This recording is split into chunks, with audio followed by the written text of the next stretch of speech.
Okay, as x goes to infinity, this is going to 0, so this is 1, and this is going to infinity, so this is 1 over infinity type of indeterminate form. Once again, we use ln to deal with this power. Okay, so let's call this expression as y. Then let's look at its ln. So this is x times ln of 1 plus sine 3 over x. Let's write it like this.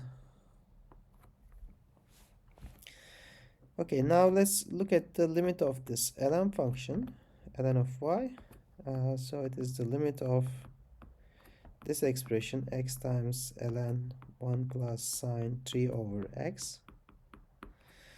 Now the first expression is going to infinity, and the second expression is going, since this is going to 0, sine of 0 is 0, this is going to 1, so ln of 1, this is 0, so this is, there's infinite times 0 type of indeterminate form. And to deal with this, we can take one of these expressions to the denominator. For example, let's take x expression into denominator as 1 over x.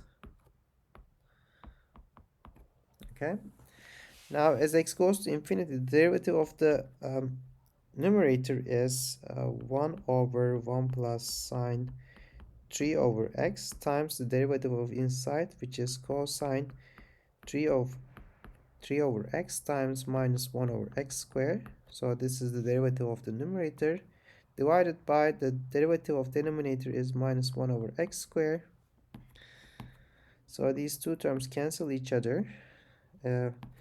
We forgot to write the limit, right? So there's a limit here as x goes to infinity.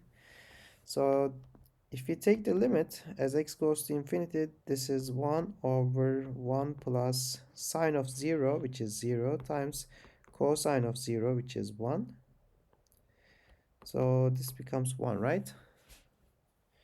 Did we forget something? Oops, we forgot to take, oh, this should be minus 3 over x squared. I'm sorry. The derivative of 3 over x is minus 3 over x squared, so there will be minus 3 here. No, 3 here. So the final result will be 3. Okay, so this is the limit of ln of y, which means the limit of y, we can once again write this as ln of limit x goes to infinity of y.